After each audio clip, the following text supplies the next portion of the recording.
Bonjour, aujourd'hui, je vous présente une technique qui s'appelle la technique de l'exposition ou la technique de l'escalier. Donc, c'est une technique qui permet à votre enfant d'atteindre un objectif qui, en ce moment, est plus ou moins capable d'atteindre. Donc, ça peut être une peur qu'il a. Donc, aujourd'hui, je vais vous présenter un exemple en lien avec la peur de l'eau, la peur de se baigner. Mais c'est vraiment quelque chose que vous pouvez faire à la maison avec n'importe quel objectif. Là, il s'agit de comprendre un peu les principes de base pour monter l'escalier. Ensuite, vous allez pouvoir le faire à la maison.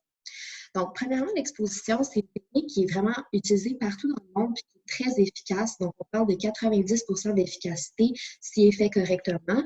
Puis aussi, on peut combiner avec les techniques de respiration, les pensées alliées, telles que montrées par Alanis la semaine passée.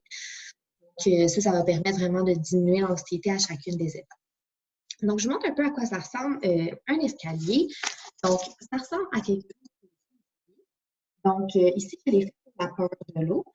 La première chose à faire, c'est d'identifier la peur, puis d'identifier un objectif à atteindre. Donc, ici, l'objectif final que j'ai mis, ça pourrait être autre chose, c'est juste pour l'exemple, celui que j'ai décidé, c'est de se baigner seul dans le pot creux. Donc, ça, c'est l'objectif final qu'on aimerait que l'enfant atteigne, c'est important aussi que l'enfant lui-même veut atteindre cet objectif-là.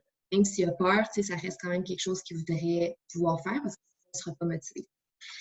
Donc, on monte un escalier comme ça et l'important, c'est de faire des petites marches comme ça et avec une étape à chaque marche.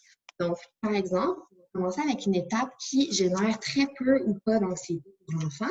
Donc, moi, ici, j'ai choisi l'étape de regarder. Là, par exemple, ça peut être regarder la piscine de loin un petit peu. Ça peut nous paraître vraiment pas grand-chose, mais pour l'enfant, ça peut générer quand même des petits niveaux d'anxiété, dépendamment de la peur. Donc là, ce qu'on va recommander, c'est qu'à la première marche, toutes les marches, quand que l'enfant fait la tâche, il faut le faire jusqu'à ce que l'enfant ne ressente plus d'anxiété. Et puis ça, c'est vraiment la partie la plus importante, c'est pas le fait que l'enfant le fasse, donc par exemple, qu'il regarde la piscine, et ensuite on passe à la prochaine marche. C'est vraiment jusqu'à ce que l'enfant ne ressente plus d'anxiété ou presque plus à cette étape-là. Donc, ça peut prendre quelques minutes, quelques heures. Ça peut être fait en plusieurs fois. Donc, on n'a pas réussi cette fois-ci à baisser le niveau d'anxiété. Comme je dis, inclure des techniques de respiration, ça peut toujours aider. Et donc, on recommence une autre journée jusqu'à ce que l'enfant ressente plus d'anxiété. Une fois que l'enfant ne ressent plus d'anxiété, par exemple, à regarder la piscine de loin, on passe à la prochaine marche qui serait ici, par exemple, s'asseoir sur le bord de la piscine. Puis ça pourrait être accompagné de vous. Donc, ce qui est important au début, c'est d'inclure des objets de réconfort. Si ça peut aider, par exemple, ça peut être un toutou ou même vous êtes un gros objet de réconfort pour vos enfants. Donc, par exemple, ces conforts-là vont devoir être retirés au fur et à mesure parce que c'est un peu de l'évitement dans le sens où l'enfant n'est pas totalement exposé à sa peur parce qu'il y a quelque chose qui le rassure dans la situation. Donc, par exemple, ici, ça serait s'asseoir sur le bord. Ensuite, l'enfant pourrait tremper ses pieds. Je rappelle qu'on fait ça jusqu'à ce que l'enfant ressente plus d'anxiété. Et on augmente ici, par exemple, descendre les marches. La prochaine, ça pourrait être de se baigner dans le pot creux accompagné, donc accompagné de vous. Puis, la dernière marche, quand je disais ça, là, dans le pot creux, c'était pas sans surveillance. C'est juste de dire qu'il est seul dans la piscine. Donc, cet outil-là, vous pouvez l'adapter vraiment aux besoins de l'enfant. Puis aussi, c'est important de savoir que ça ne faut pas que ça suive nécessairement une suite logique. Ça va vraiment avec l'anxiété de votre enfant. Tu sais, si votre enfant, vous pensez dans votre tête qu'il devrait ressentir moins d'anxiété à faire ça que ça, mais c'est important de confirmer avec lui si c'est vraiment le cas.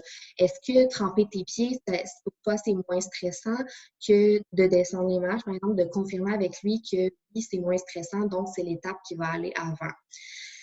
Aussi, un autre truc pour motiver votre enfant, ce serait d'inclure des petites récompenses. Donc, soit une petite récompense à chacune des étapes, sinon ça peut être une grosse récompense, une grosse, on s'entend, là, mais une récompense à la fin, ou sinon à chaque 2 étapes. C'est à vous de voir un peu comment vous voulez motiver votre enfant là-dedans.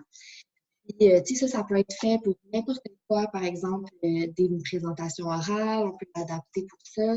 Donc, c'est vraiment un outil qui est super. Puis, dans mon expérience avec les parents puis les enfants, on a eu vraiment des beaux succès avec cet outil-là. Donc, si vous voulez l'essayer, vous pouvez nous donner un petit feedback à savoir si ça a bien fonctionné. Puis, si vous avez des questions, n'hésitez pas à écrire en commentaire. Je vous souhaite une bonne fin de semaine. Merci beaucoup.